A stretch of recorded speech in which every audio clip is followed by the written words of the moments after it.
چالاکی اور دھوکے کی فکر مت کرو۔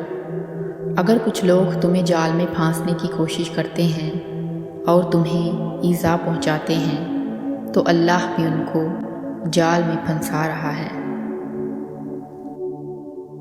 اچھا آدمی مر جائے تو اس کی جگہ اچھا آدمی ہی لیتا ہے، ایک برے شخص کی جگہ ایک برا شخص لے لیتا ہے، جبکہ کل ہمیشہ وہی رہتا ہے اور ہر دن مختلف ہوتا ہے۔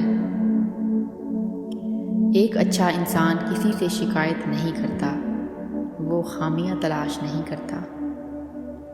کبھی کبھی آنسو اللہ تعالیٰ کے نزدیک شہید کے خون کا درجہ پا لیتے ہیں۔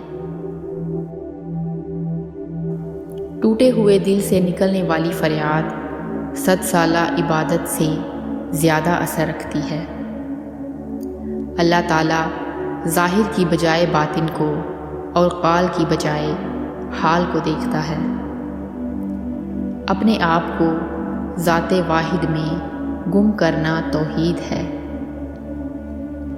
جب کوئی سننے والا نہ ہو تو خاموش رہنا اور حرف لطیف نااہل سے پوشیدہ رکھنا ہی بہتر ہے۔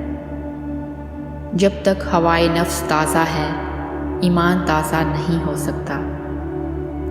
ایمان کو دلوں کے صدق سے تازہ کرو، نہ کہ زبانی اقرار سے۔ ظالم مظلوم کی دنیا اور اپنی عاقبت بگاڑتا ہے۔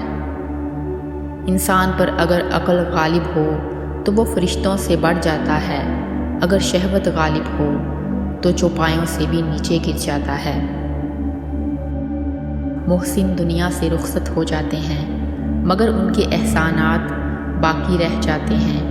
خوش نصیب ہے وہ جس نے احسان کی روش اختیار کی۔ لالچی لوگ ہمیشہ اطمینان قلب کی دولت سے محروم رہتے ہیں۔